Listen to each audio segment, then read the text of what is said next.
اعوذ باللہ من الشیطان الرجیم بسم اللہ الرحمن الرحیم وَلَوْ أَنَّنَا نَزَّلْنَا إِلَيْهِمُ الْمَلَائِكَةَ۔ اب پھر خطاب ہو رہا ہے، اگر ہم ان کے اوپر فرشتے اتار دیتے، یعنی ان کو جو یہ کہہ رہے ہیں کہ فرشتہ آیا، فرشتوں کی فوجیں اتار سکتے ہیں، دکھا سکتے ہیں کہ فرشتہ آسمان سے اتر رہا ہے۔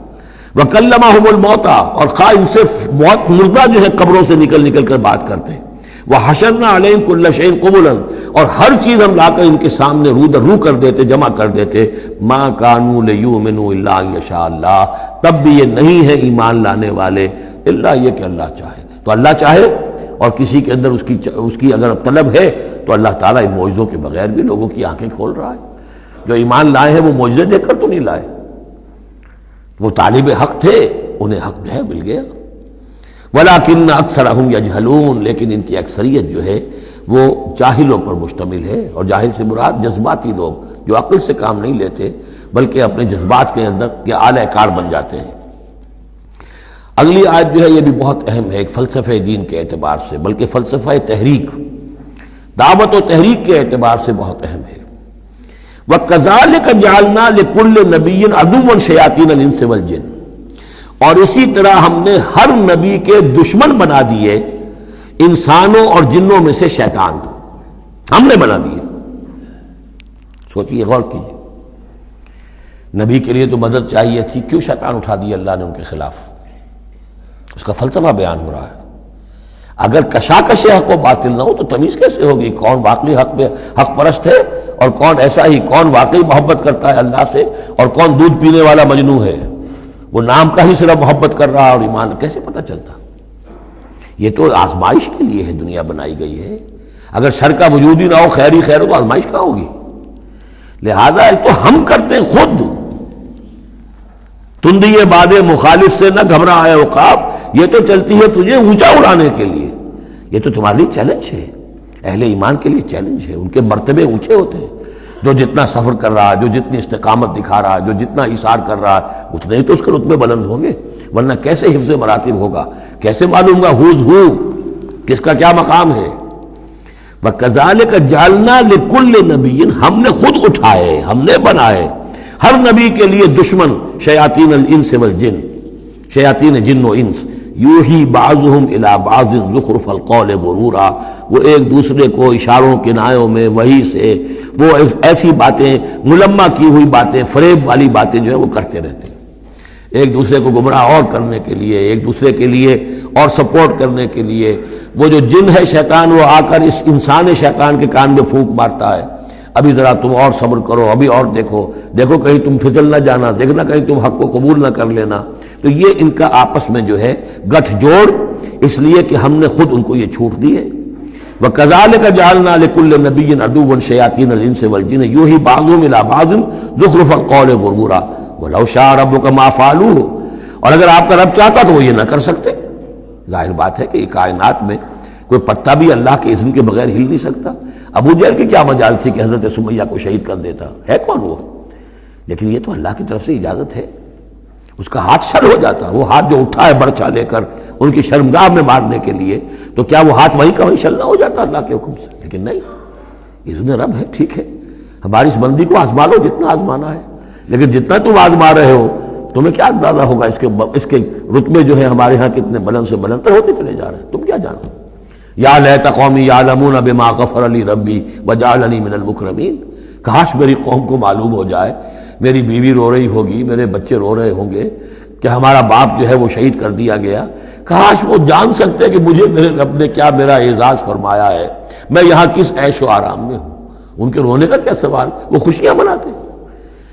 تو یہ صورتحال ہے۔ وَلَوْ شَاءَ رَبُّكَ مَا فَعَلُوهُ فَذَرْهُمْ وَمَا يَفْتَرُونَ، تو چھوڑیے آپ ان کو، جو یہ افتراء کر رہے ہیں کرنے دیجئے، یہ ہماری سنت ہے، ہمارا طریقہ ہے، ہمارا فلسفہ یہی ہے۔ وَلِتَصْغَىٰ إِلَيْهِ أَفْئِدَةُ الَّذِينَ لَا يُؤْمِنُونَ بِالْآخِرَةِ وَلِيَرْضَوْهُ وَلِيَقْتَرِفُوا مَا هُمْ مُقْتَرِفُونَ، تاکہ مائل ہو جائیں ان کی طرف ان لوگوں کے دل جو آخرت پر ایمان نہیں رکھتے۔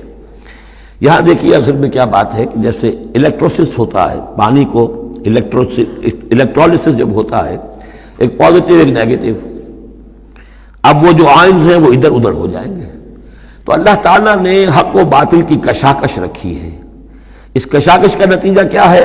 آیونائزیشن ہو جائے گی، حق اور باطل کا جو ہے، حق والے ادھر کو جمع ہو جائیں گے، باطل والے ادھر جمع ہو جائیں گے. اور اس کے لیے جو ہے یہ اس معاشرے کے اندر، انسانی معاشرے کے اندر یہ تقسیم، یہ تمییز، جیسے کہ ہم سورہ آل عمران میں پڑھ چکے ہیں، حتی یمیز الخبیث من الطیب، یہ خبیث اور طیب جو ہے گڑبڑ ہوئے ہوئے ہیں. یہ آزمائشیں آتی ہیں، تکلیفیں آتی ہیں، امتحانات آتے ہیں، تو خبیث علیحدہ اور طیب علیحدہ، منافق علیحدہ، صاحب ایمان علیحدہ.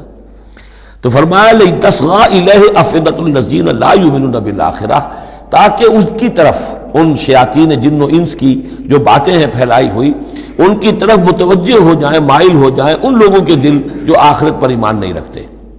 وَلِيَرْضَوْهُ، اور تاکہ وہ اس کو پسند بھی کریں، اور پھر وہ جو بھی اپنے برے اعمال کا جو انبار جمع کرنا چاہتے ہیں جمع کر لیں. وَلِيَقْتَرِفُوا مَا هُمْ مُقْتَرِفُونَ أَفَغَيْرَ اللَّهِ أَبْتَغِي حَكَمًا، پھر وہی سوال اسی طرح میں نے کہا تھا، سرچنگ کویسچن، کیا تم چاہتے ہو میں اللہ کے سوا کسی کو حکم بناؤں اپنا؟